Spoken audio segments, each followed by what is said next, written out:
आपण सर्वांना माहिती आहे की मागील काही दिवसाखाली महाराष्ट्र शासनाने माझी लाडकी बहीण योजना ही आणलेली आहे आणि त्याच पर्वानं काल माननीय श्री मुख्यमंत्री एकनाथजी शिंदे साहेब यांनी माझा लाडका भाऊ योजना ही सांगितलेली आहे। त्याचा GR देखील निघाणार आहे, तर त्याबद्दल आपण थोडीशी माहिती घेणार आहोत ह्या व्हिडिओमधून। मी व्यंकटेश कदम आणि तुम्ही पाहता विषय खतरनाक।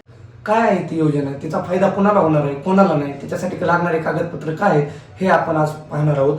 माझा लाडका भाऊ योजना ह्यासाठी 18 वर्षाच्या पुढील सर्व युवा बेरोजगार ह्यांना ते फॉर्म भरण्याची मुदत आहे।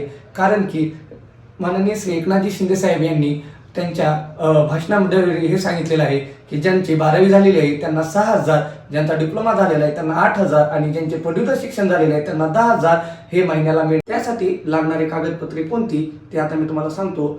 जसे की 12वी झालेली असेल तर 12वीचा मार्कशीट, डिप्लोमा झाला असेल तर डिप्लोमाचा मार्कशीट आणि तुमचं पदव्युत्तर शिक्षण झालेलं असेल तर त्याचा मार्कशीट, पुन्हा तुमचं Aadhaar card, email ID, phone number, domicile certificate, passport साईजचा छोटा फोटो, ईमेल ID आणि बँक पासबुक हे सर्व आपल्याला कागदपत्रे त्या फॉर्मसाठी लागणार आहेत। आणि हा फॉर्म गव्हर्नमेंट वेबसाईटवर माझा लाडका भाऊ योजने अंतर्गत तिथे सुटणार आहेत, तिथे तुम्ही हे फॉर्म भरू शकता। ह्यासाठी इलिजिबल कोण आहे की जे की म्हणजे बेरोजगार आहे, ज्यांना की नोकरी नाहीये, ते सर्व पात्रता आहेत त्या फॉर्मसाठी। आणि बाकी हे माननीय श्री एकनाथरावजी शिंदे साहेब यांनी महाराष्ट्र शासनाद्वारे हे नवीन माझा लाडका भाऊ योजना ही आणलेली आहे। तर ह्यासाठी लागणारी सर्व कागदपत्रे मी तुम्हाला सांगितलेले आहेत, त्या प्रकारे तुम्ही फॉर्म जाऊन भरू शकता।